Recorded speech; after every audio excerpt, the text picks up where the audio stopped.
Olá, nono ano. Vamos para a aula.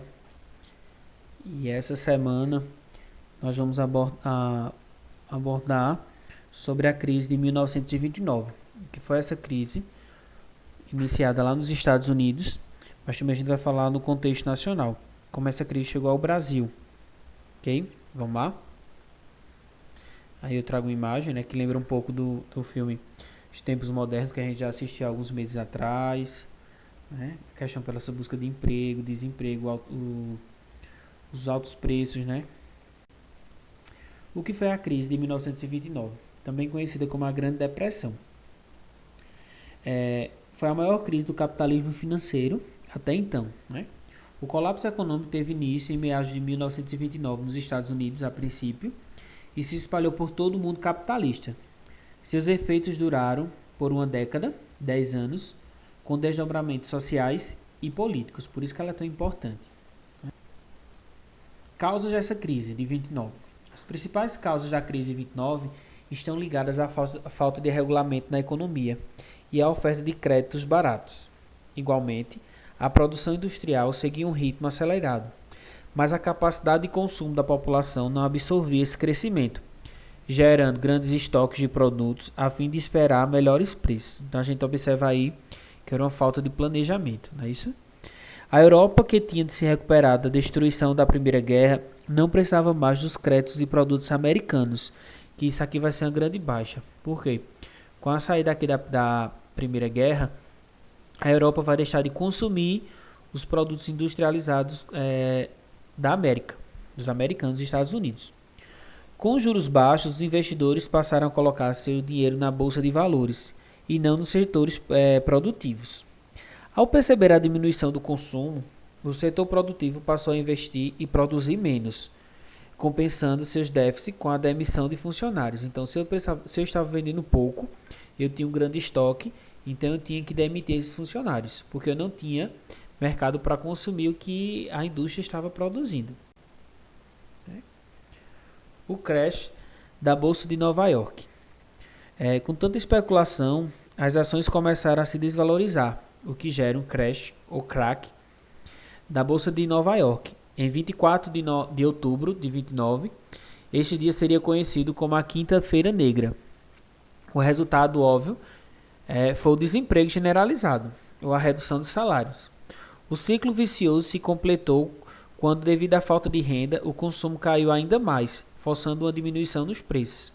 Então, a gente tinha uma grande quantidade no estoque, a gente tem a Europa saindo da Primeira Guerra devastada, não tinha como consumir, a gente não tinha consumidores, e aí vai gerar uma grande cadeia, né? Principalmente o desemprego.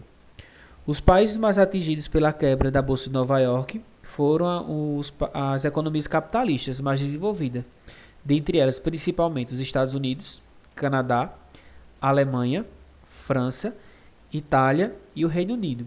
Em alguns desses países, os efeitos da crise econômica fomentaram a ascensão dos regimes totalitários, mais controladores, que é um assunto que a gente vai ver um pouco mais à frente.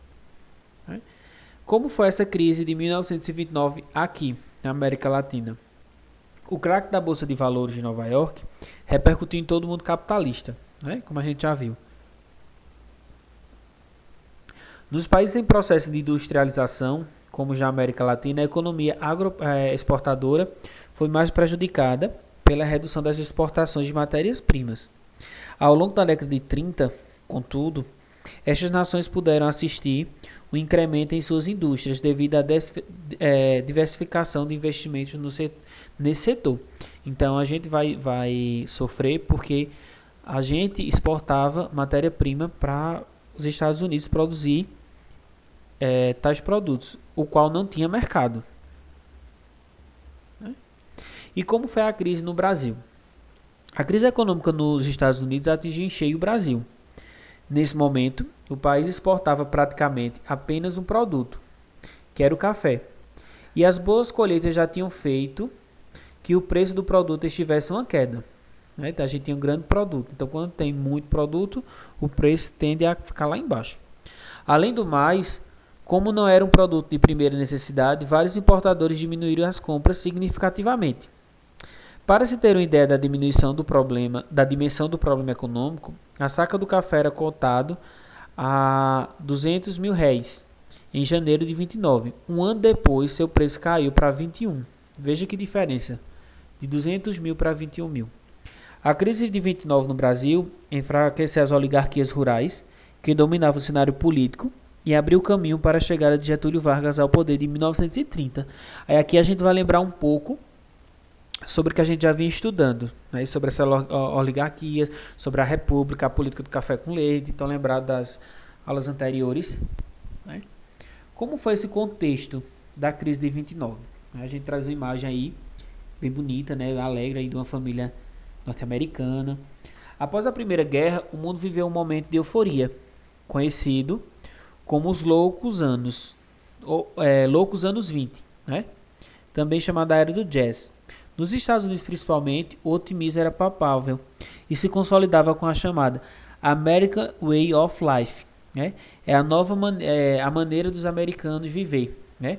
Onde o consumo é o principal fator da felicidade. Os americanos eles vão levar, né, desenvolver propagandas, a maneira de como se poderia viver. Então, vários produtos aí vão ser divulgados nessa época. A gente observa aí a quantidade de produtos, por exemplo, nessa imagem simples aí. A gente vai ter aí uma piscina, a gente vai ter uma bicicleta, a gente vai ter um violão, a gente vai ter uma churrasqueira, e tudo produtos industrializados. Então, essa era a maneira de viver dos americanos.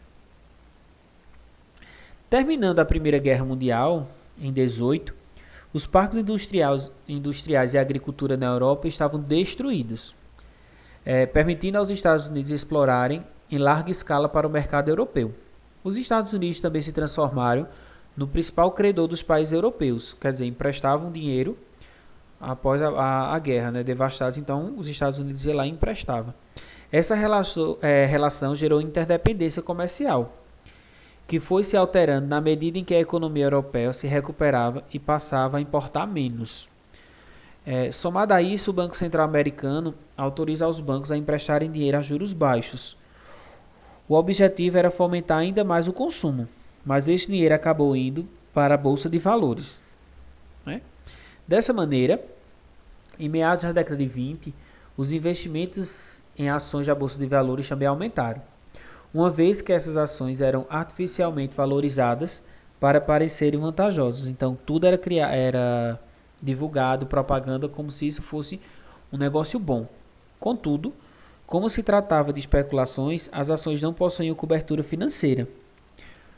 Como agravante, o governo dos Estados Unidos inicia uma política monetária para reduzir a inflação, né, o aumento de preços, que estava fora de controle, quando deveria combater uma crise econômica provocada pela deflação econômica, que seria a queda dos preços. Primeiramente, a economia norte-americana, principal credor internacional, passa a reivindicar a repatriação de seus bens emprestados às economias europeias durante a Guerra de Reconstrução. Esse fator, somado à retração nas importações dos Estados Unidos, né, torna difícil o pagamento das dívidas, levando assim à crise aos outros continentes. Essa crise já era perceptível em 28, quando houve uma queda brusca e generalizada nos preços dos produtos agrícolas no comércio internacional. Então a gente observa que aí também foi, como a gente teve a Primeira Guerra, a gente vai ter essa crise econômica mundial, né, de uma proporção enorme, que vai ter aí em vários continentes. Aí eu trago a imagem, né, da quebra da Bolsa de Valores de Nova York, né?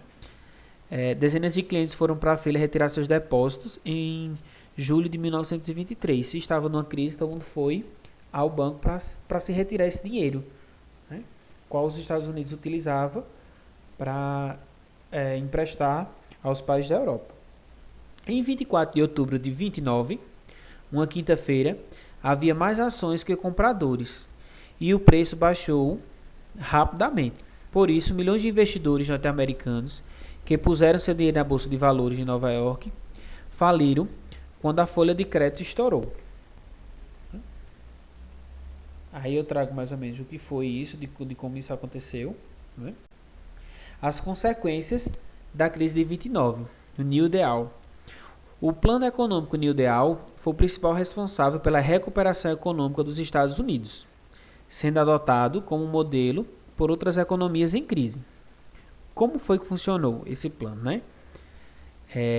Na prática, esse programa do governo previa a intervenção do Estado na economia, controlando a produção industrial e agrícola.